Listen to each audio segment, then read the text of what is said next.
Welcome back. Well, we have a haul video today. These are the pickings from the Goodwill in Lemoyne, Pennsylvania, and from the Antiques Marketplace, also in Lemoyne. So we'll get to see what I bought when we come back.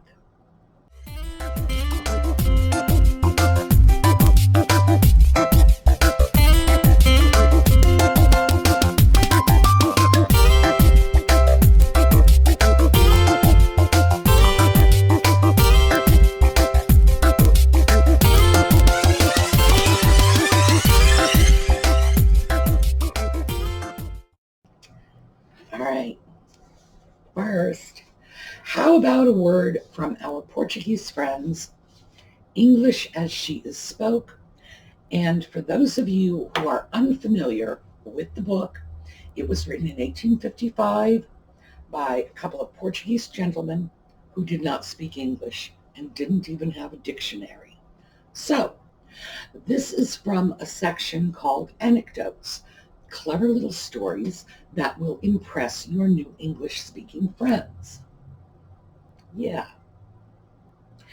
A astrologer, having predicted the death from a woman who Louis XI liked, and the hazard having justified her prediction, the king made come the astrologer. Thyself what for us all, told him when thou shalt die. The astrologer warned, or suspecting who this prince bent him a gin, told him, I will die 3 days before your majesty. The fear and the king's superstition was prevailed him upon the resentment. He took a particular care of this dexterous impostor. And by the way, the king in question is Louis, Lewis. Louis. Okay, let's try another one. The Pope Leon X had received of the hands from an alchemist a book which the dedicatory epistle was directed him.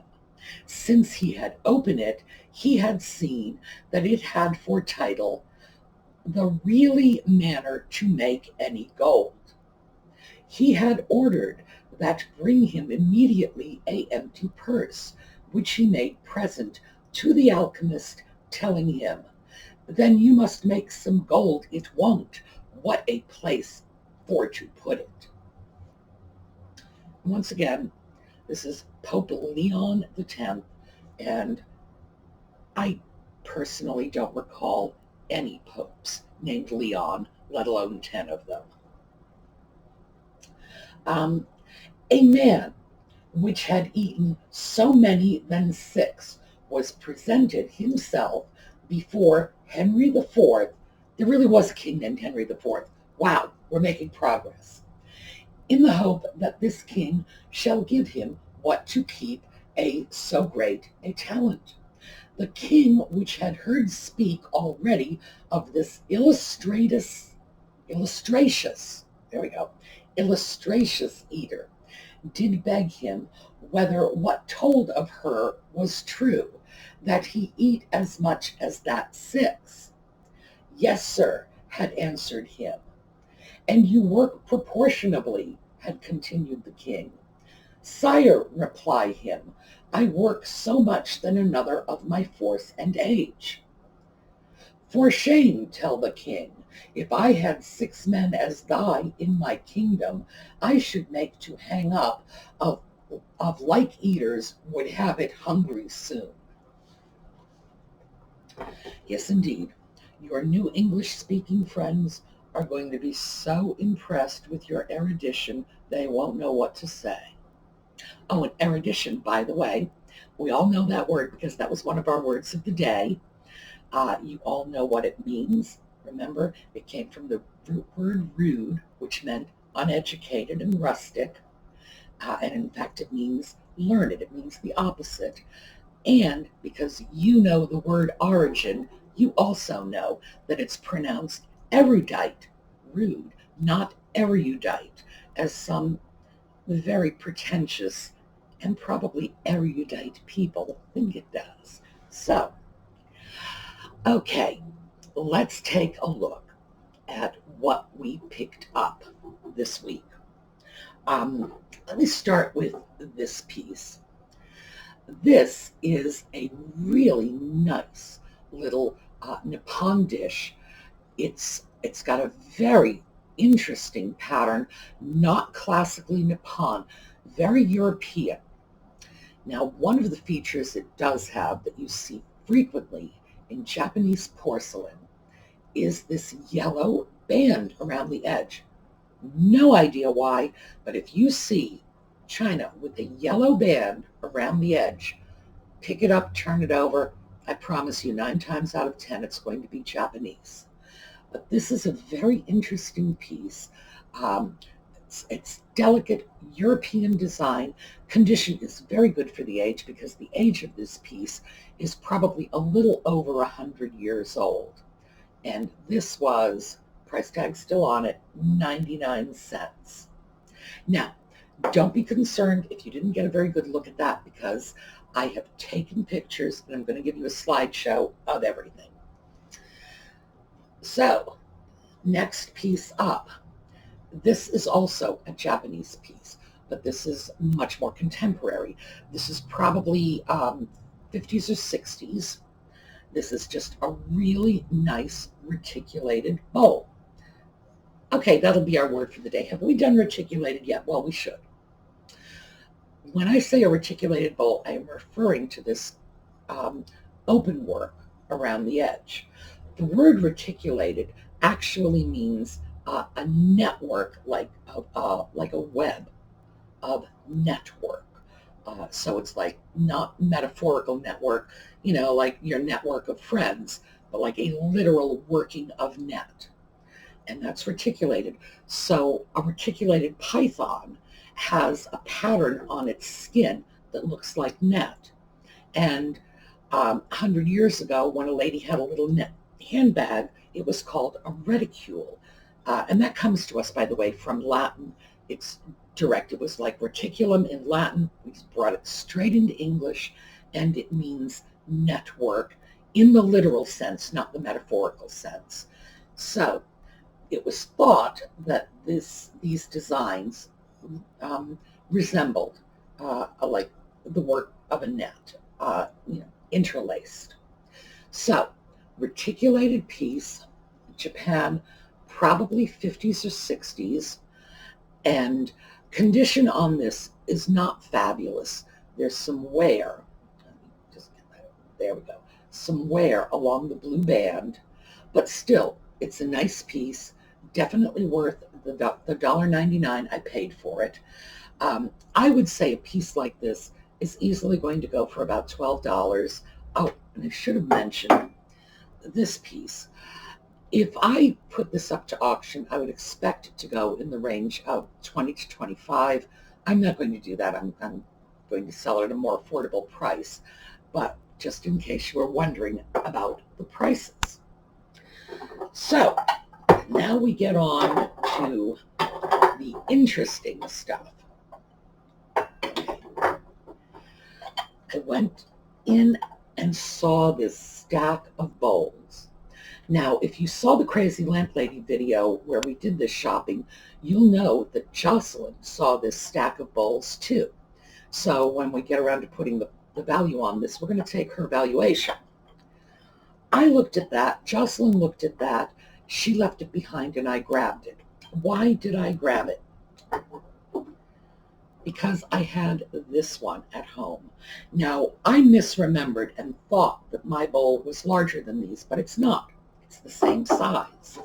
So when I got it home, I looked at this stack of 8 bowls. They were all taped together and thought to myself, well, it's probably a very good thing that I have an extra bowl in this exact pattern. Because very often, when places like Goodwill tape bowls together, there are unpleasant little surprises somewhere in the middle of the stack. And I've gotten pieces home and looked at it, and 4 of the 5 plates will be great, and then the fifth one is damaged beyond all repair, so it has to be tossed. So in this case, I was thinking to myself, good thing I have an extra. Now, 1, 2, 3, 4, 5, 6, and our last two are a completely different pattern. So these are all beautiful lusterware Japan bowls. I left the price tag on, $2.99. The 7 bowls I have in this stack are violets. I think that's the birth flower for people born in February. Nice Japanese lusterware, very pretty. And then 2 extra bowls with this little thistle-like flower, which I think is just lovely. And Jocelyn said she would value the bowls at about $5 each. So I have a little more than $2.99 in this because I paid $1 for the other bowl that I got. So I have $4, 9 bowls, and according to Jocelyn's valuation, it should be about $45. Not bad. So let's take a look, and you will see why that's all I got. The set of bowls and 2 other pieces, 3 pieces, and my Goodwill receipt here is like $6.33. So let's take a look at that Goodwill.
Okay, as you saw, just from the stuff that I left behind, slim pickings. Did you see how empty those shelves were?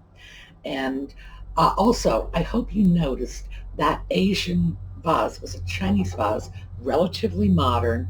They wanted $7 for that, and there was like a bite, as if somebody just bit a chunk out of the rim of that vase. So, no, that particular Goodwill is one that Jocelyn and I had been to several times and eventually just kind of crossed off our list. It was just not producing very much for us at all. I think we did okay here this time, but not spectacular, not by any stretch of the imagination.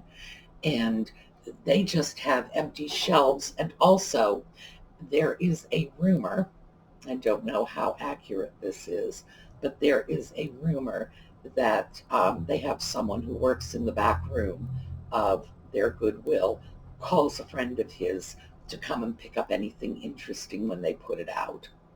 Don't know how true that is, but that's the prevailing rumor. So from there, we went to the Antiques Marketplace at Lemoyne, and the Antiques Marketplace at Lemoyne is a place where you can find a lot of stuff, but it is an antiques mall. And unlike Black Rose in Chambersburg, which we really love, Lemoyne can be pricey. It can be a little problematic in that department. Nevertheless, Jocelyn and I were both able to get some really interesting finds. So let's take a look. And here I'm not going to be able to give you exact prices because the way it works in these antique malls is they never give you itemized receipts. It's a flaw in their system, but this is basically what happens. So let me start with this. This is the most expensive thing that I got, and this was $8.40, correct? Yes, I am. $8.40 for the Lusterware Sugar and Creamer. They were made in Japan, and it was sold as a 4-piece set because this little saucer was included with it. Well, a set like this at $8.40 is a bargain, because I would expect if I put this up to auction, it would go for over $30. It's very nice and very large. Also, if you'll notice, the lusterware is not the traditional sort of blue and peach that most lusterware is. This is sort of a sage green and white. It's different. And the flowers are very, almost impressionistic. It's almost like just, impressionistic. So, pretty set. $8.40, that was the most expensive thing I bought. But I have a good feeling about this. Next up, Noritake. This is, I guess, what they would call a relish tray. It's 12 inches long, which makes it rather large for a relish tray. And please note that yellow banding around the edge, which is so common with Japanese porcelain. This is an interesting piece of Noritake. It's not the classic Noritake pattern, and we've talked about that. Whoa, right up here on top of the stove. This little design with the tree and a little shack and the water, that is the traditional Noritake pattern. This is very different. I love the fact that it's bold colors, red, green, blue, just striking, and it's in really good shape. The gilding is very good. So a piece like this, I would say easily 25 plus. So I feel good about that. And that piece, I know what I paid for that because they described that as floral. So let's get that receipt and take a look at floral. Yes, floral, $5.25.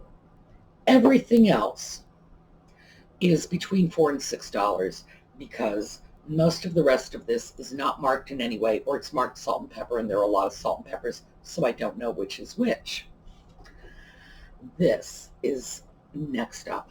This is a really pretty little lusterware vase. I like this. It's beautifully executed. It's small. We've got our traditional lusterware blue, but instead of peach, we've got this lovely shade of yellow.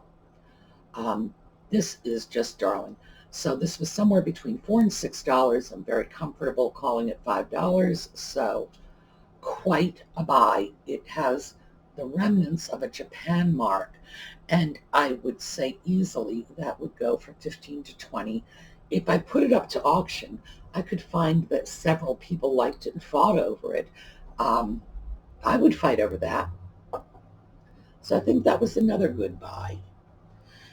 Now, interesting pieces. Little tiny miniature pieces. These, we've got our sugar bowl, our little child's teapot with no lid. Oh, by the way, our sugar bowl does have a little lid. And our little matching cup and saucer, there. And a random lid that fits nothing. That was $4. And I grabbed that because those are Tidbit tray parts. I'm sure you all figured that out already. Something like this on top of a Tidbit tray is going to be extremely decorative and hold toothpicks or whatever, just to make things a little different, a little more eye-catching. So those are not going to be sold. Those are just going to be project pieces. The same as this.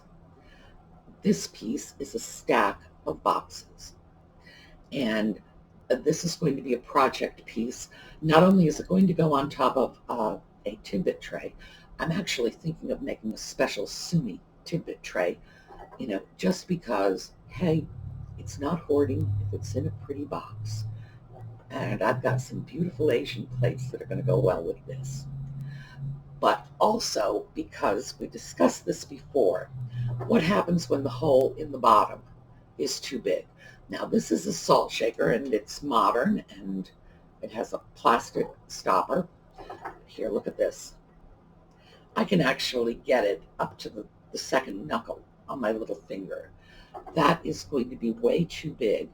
And I thought what we would do for a project at some point in the very near future is I would show you how we can size this down, get our little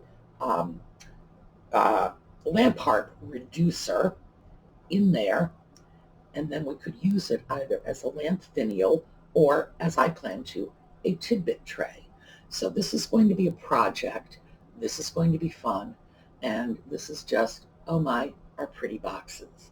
So that was $1. It's not going to be resold. Now, finally, we've got the salt and pepper shakers.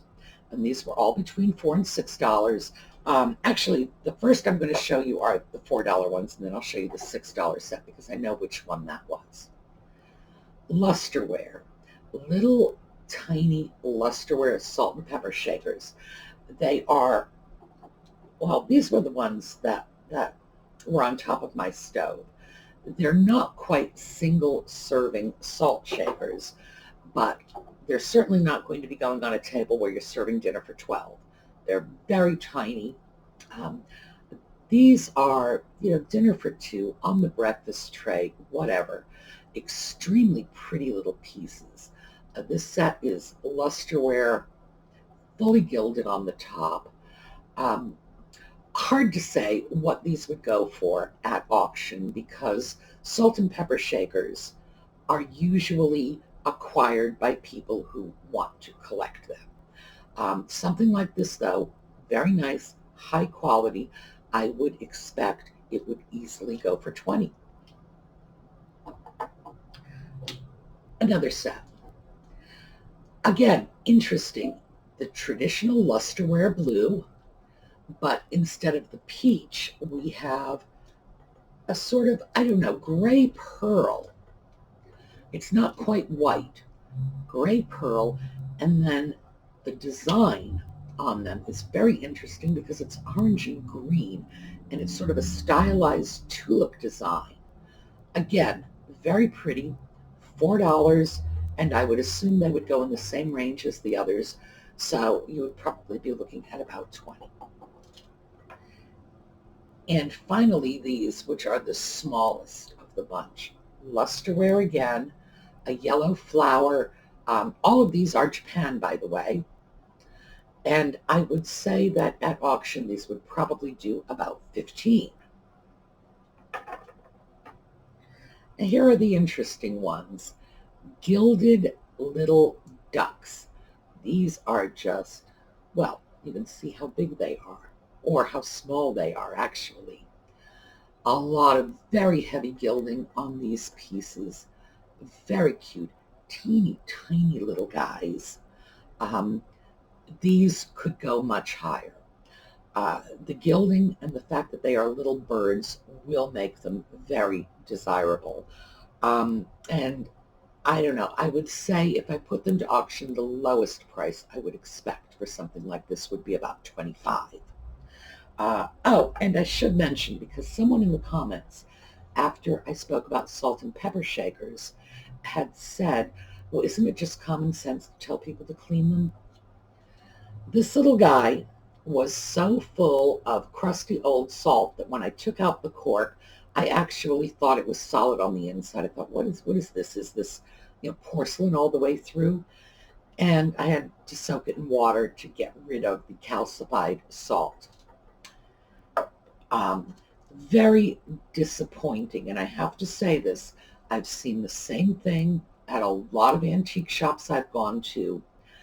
The things I have picked up at Goodwill, which are charitable donations, overall have been cleaner than the things I have picked up in antique shops. It's just, I don't even know what to say about that. I would be humiliated to sell something that dirty because, of course, the first thing people are going to think of when they buy something from you and it's that dirty is, oh my God, that's a person who lives like a pig. No, thank you. I mean, even if I did live like a pig, I certainly wouldn't want anybody to know it.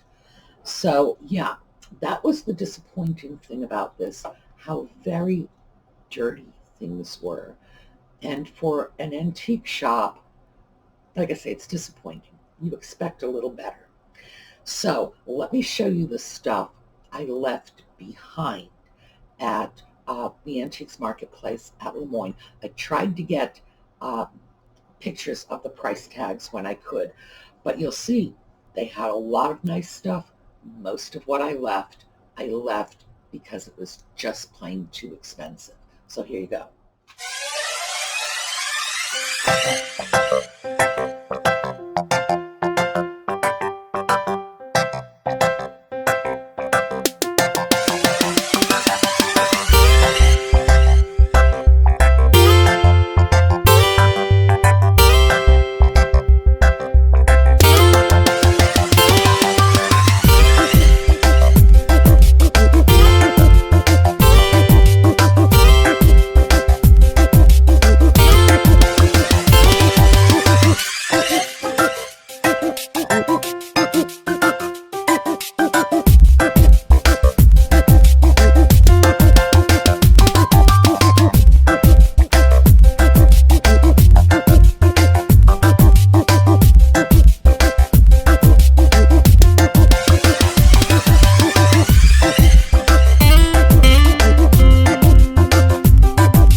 Now, before I show you close-up pictures of this, I'm going to save that for the very end. Let me give you a little bit of a heads up on next Friday's video. I need to do a USPS insurance claim. I have done these many times. I find it very easy, but I've talked to people, and most people do not find it easy at all. So I'm going to do a claim. I'm going to take you along with me every step of the way. So Friday, we are going to learn to do post office insurance claims. So if you've got anything that's been damaged, gather up your goodies because we're going to take care of it on Friday. Finally, before we go, let's take a look at all of the stuff that I bought.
So have a great week, everyone.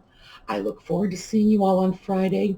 Remember, Friday, you are going to want to have the tracking number of your damaged package. You're going to want to have pictures of your damaged goods and the box, if you can do it, and your receipt showing the amount of the purchase of the item that got damaged. So it's just proof of value.